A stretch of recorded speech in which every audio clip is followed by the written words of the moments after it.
Bonjour, leçon numéro 3 pour les rétos, l'Organisation spatiale de la Belgique. Alors, vous aviez reçu un dossier agrafé il y a quelque temps.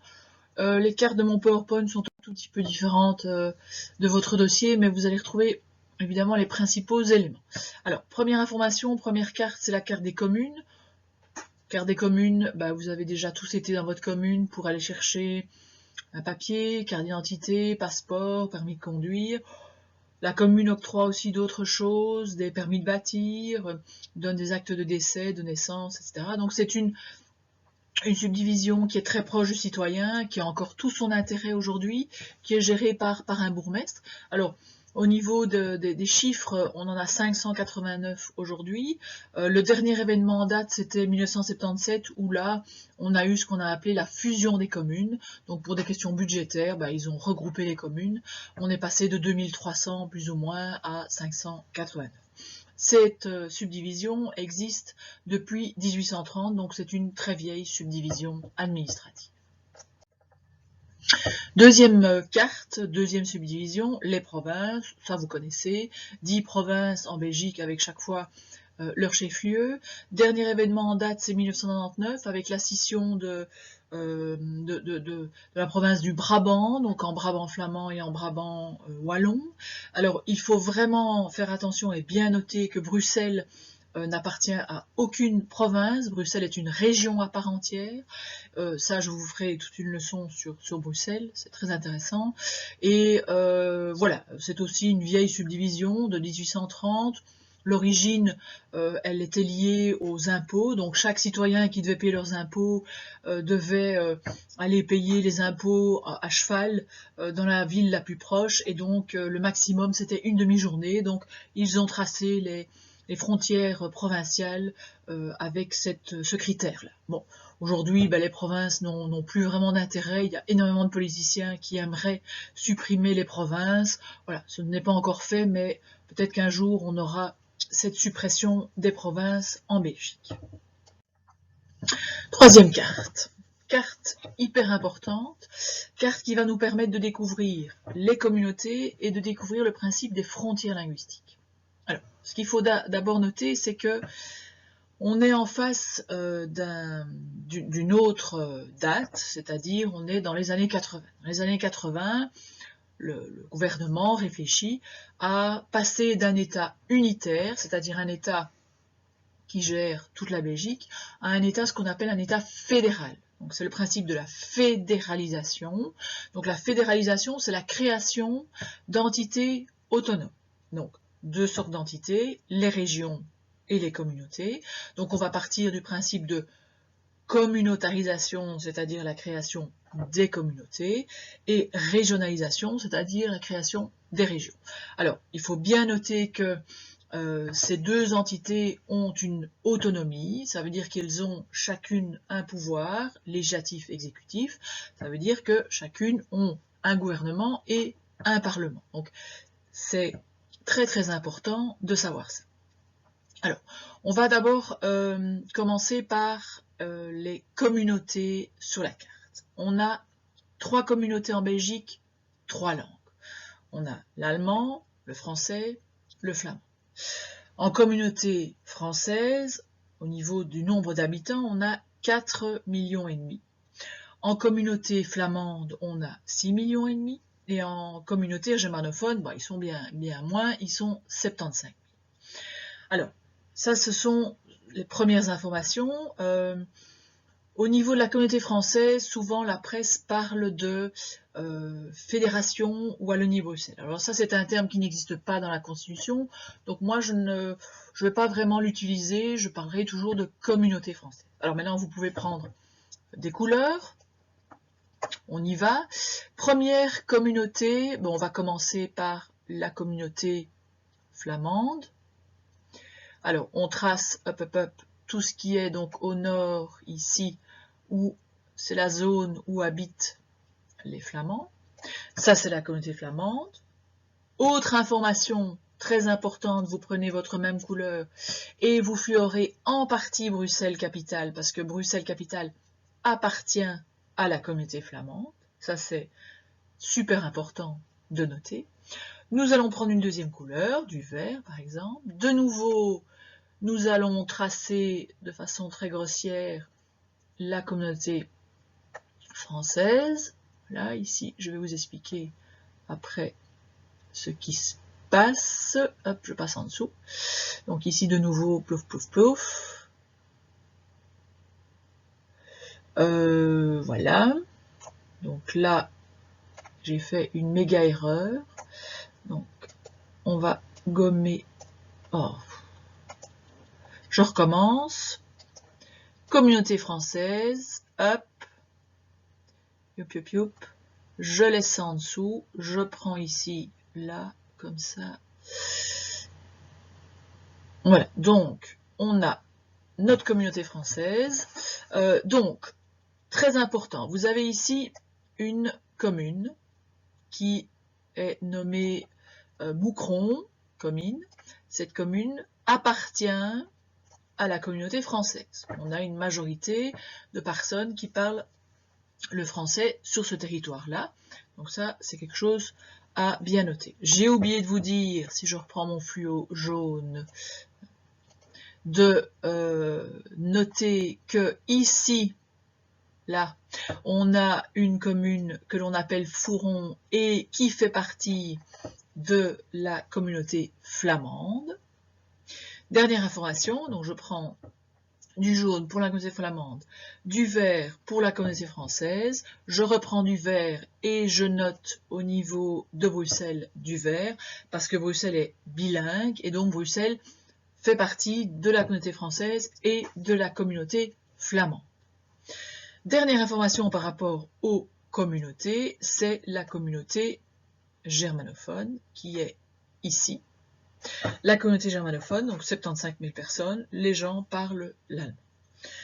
Vous avez vu que de part et d'autre des communautés, on a chaque fois des petites zones qui sont un petit peu, qui ont une légende différente, c'est ce qu'on appelle les communes à facilité. Je vais vous les expliquer. C'est le deuxième gros point de notre slide, c'est les frontières linguistiques. Alors, vous avez plusieurs frontières linguistiques en Belgique.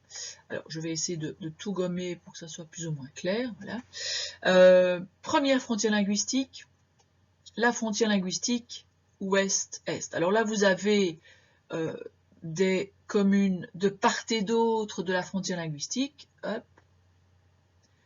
Voilà.